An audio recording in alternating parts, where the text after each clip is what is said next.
ምንድን ያልሽው? ቤቱ እንዳልተሸጠ ነገርሻቸው? አዎ። ምን ነው መናገር አልነበረብኝም?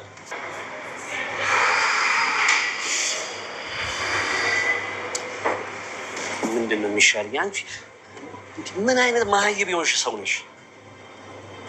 ምን ያህል ብትደደቢ ነው ግን እንደዚህ የምታረጊ?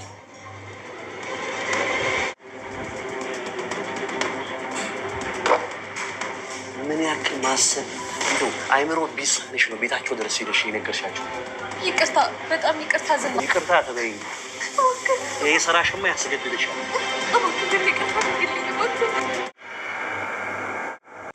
ብሩክ ቤቱን አልሸጠውም ማለት? ቦራ ቤቱን ሽጦ ምሳሌ እንዳሳክማት ነበር የምናውቀው፣ ግን ቤቱ አልተሸጠም እያሉ ነው አሁን። ወንድሜ አንድ ነገር ቢሆን እነዚህ ሰዎች አይተርፉ። እነማን? ዝናና ማለት ዳጣ የማህሌትን ቤት ታውቂዋለሽ? የፍራታ ነው አውቀዋለሁ። ነይ አሳይኝ። እንዴ ለምን?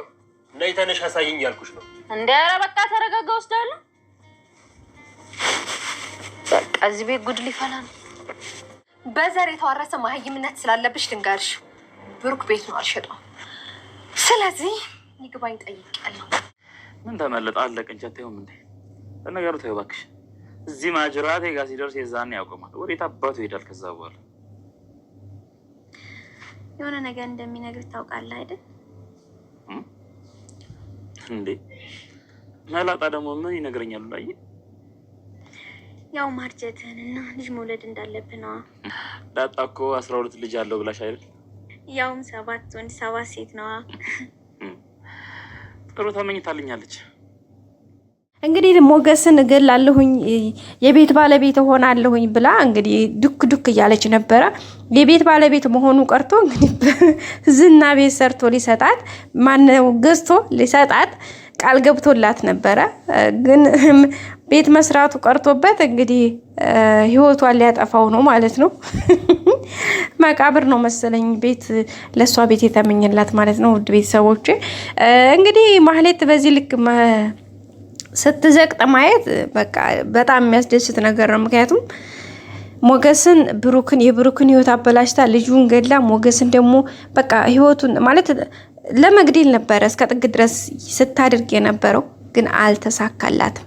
ያ ቀርቶ እንግዲህ ችኩል ናት። በቃ የሆነ ነገር ዝና ትውስ ካላት ሂዳ ትውስ ነው እንግዲህ ማለት እንግዲህ ክስሽን ማንቀሳቀስ ትችያለሽ ብሎ ነው ኢንፎርሜሽን ትንሽ ነገር የሰጣት እንጂ ሂጂ አላላትም። ከሱ ትእዛዝ ሳትቀበል እንግዲህ በራሷ ፈቃድ ቤቷ ከሄደች በኋላ እንግዲህ ኤፍራታን ይዛ ከልከል እያለች ብሩክ ቤት እስከ ቤት ድረስ ሂዳ እንግዲህ ለነ ቅድስቴና ለነ ዳጣ አንድ ላይ ባሉበት ብሩክ ቤት ሆና አልሸጠውም አንቺ ደደብ እያለች ደግሞ ከሷ ብሶ ደደብ ማለት ነው ቅድስትን እየተሳደበች ነበረ።